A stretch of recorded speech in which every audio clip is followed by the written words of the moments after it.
Hello and welcome. Today we're going to be doing the Radzyn or Ari method, sometimes called the Chabad method of Tzitzit tying. Now this is one that has only one strand out of 8 that is blue or techelet. You can see I have hobby string here, so it's just tied together with a white string. And so this starts in the same way as many Tzitzit tying methods do, with a standard double knot. So we're going to separate out our Tzitzit, making sure that we have this blue on one side here along with 3 other white, and we're going to do a 2-finger twist and pull through. And you can see that I'm using an extremely long shamash for this. It takes a lot of shamash for this method.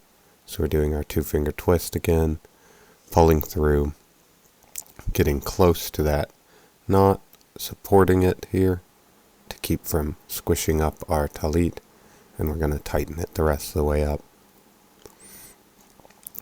Now when using techelet, as usual, we're going to start with a white wrap.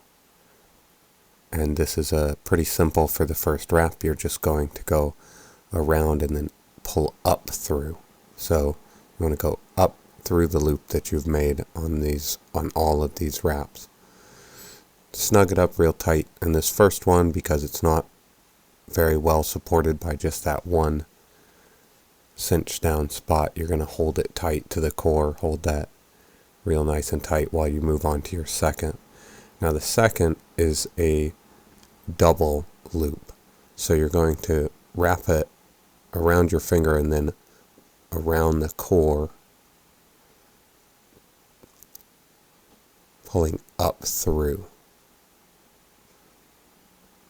guiding it up, and then tighten it down.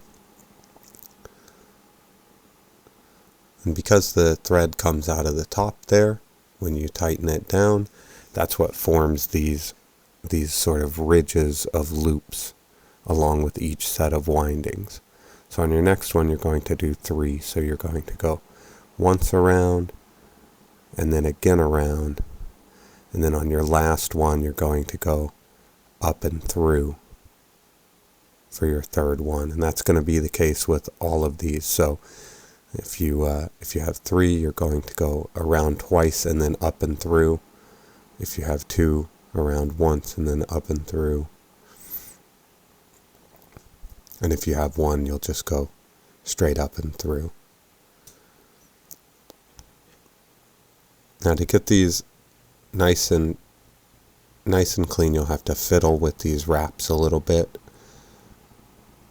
Tighten them up, and as you go and you work with this, they'll sort of tighten up too, and you can go back through and rearrange them. It's a lot easier on the single loops, which is how we finish this one off. So we've got 6 total of blue and 1 of white, and then we move on to a double knot in our next set.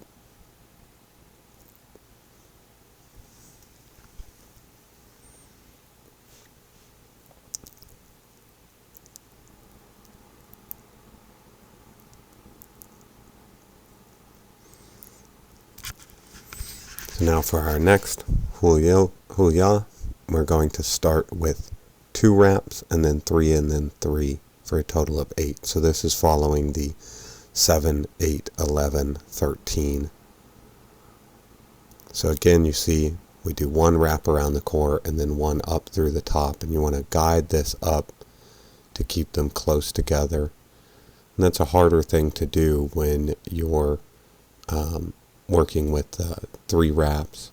It gets progressively harder the more wraps around you have in the set of windings. So we're moving on to 3.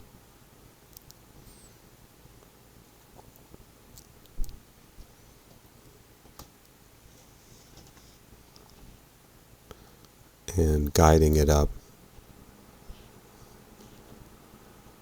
Sometimes they'll crisscross a little bit, squeeze it up, work them out,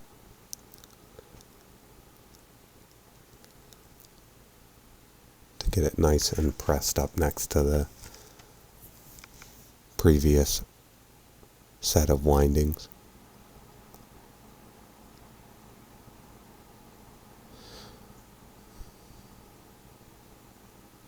And again, we're going to go for another set of 3. So once around,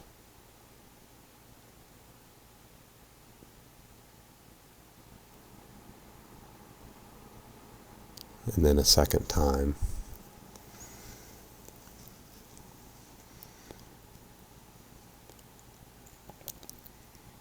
And then up and through. Now, one way you can help to keep these uniform is by pulling from the bottom first, and then guiding it up and pulling from the top as well.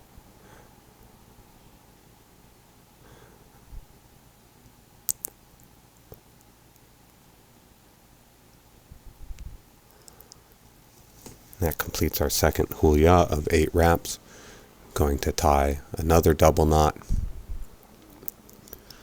Move on to our third hulia, which will be 11. So our next one is going to be 3 sets of 3, and then 2.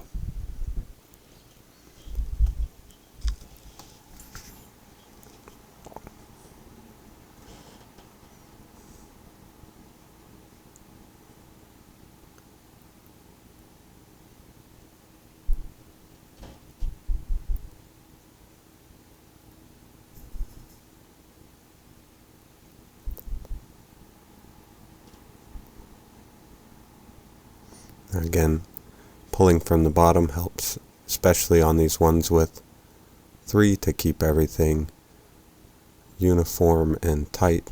Keep all the wraps consecutive, one after the other, instead of twisting up. It's not a problem if they twist up, you just may need to work them out with your fingers on the core once you tighten it up.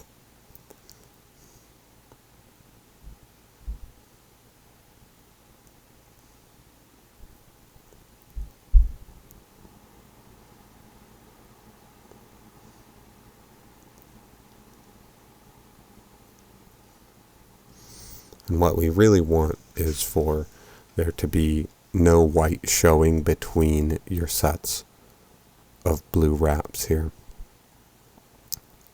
Of course, if you're using all white, it will be less apparent, but it does stand out a bit here when you're using techelet.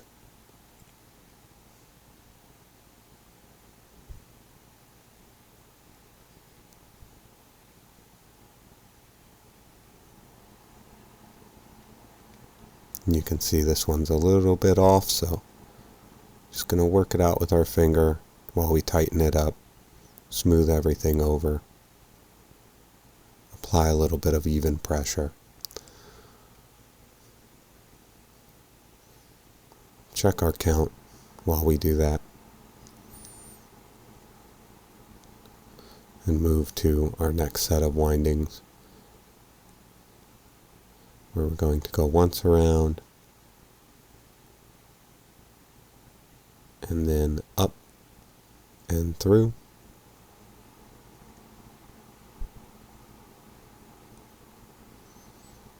pulling up from the bottom, and tightening from the top. And you'll see that when you pull this thread over, it's going to naturally pull to line up with the set of windings above it, so that you'll get that ridge going in a continuous line. So don't worry too much about it, as while you're pulling it, it comes to the wrong place initially. If you just tug it a little bit tighter, it's going to line right up there. So now we're moving on to our last hulia of 13. We're going to start with a single blue thread.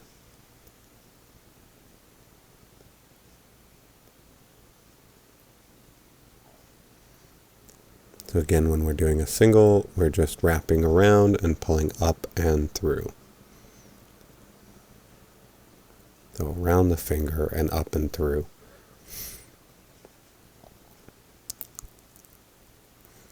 No single threads, single strand wraps, you just want to make sure you keep those nice and tight while you move on to the next one. Once you get this first wrap, you can apply a little extra outward pressure with your finger. We're moving on to a set of 3 windings, so around the core twice, and then once up through the middle. We're going to pull tight from the bottom, hold just a little bit, and pull tight from the top.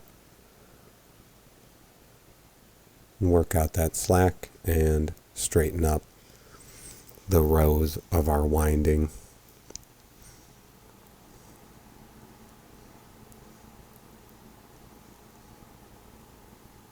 Another set of 3.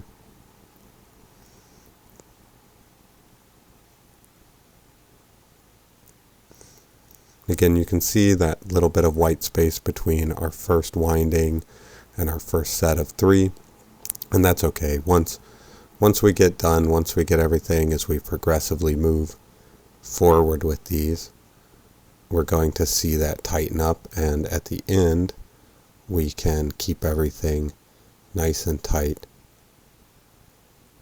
when we put that last double knot in there.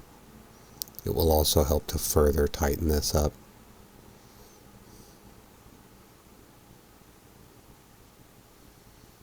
You can see some of this is what causes that is when the strings, when you're pulling them tight and the strings cross over each other, sometimes they lay a little bit on top of each other, and that's what creates that gap. So when you're working with your finger, you just want to use the fingernail a little bit to sort of move those threads from off of the top of each other and progressively tighten it up at the same time. It's a little bit of a tricky method to get it looking nice and crisp and clean, but try this pulling from the bottom, and as you pull from the bottom, if you can, bring it closer to where you want that wrap to be, and then support it with your fingers while you pull tight.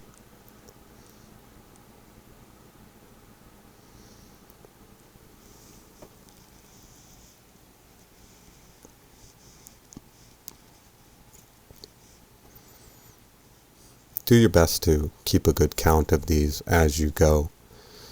With this method and the way that the finished knot looks, sometimes it's a little bit hard to get a real clear count. You can count by the number of loops in your ridge and match that up to the number of sets of windings, or you can count the individual threads. And for our last, because we start on white and finish on white, we're doing just a single wrap with our white,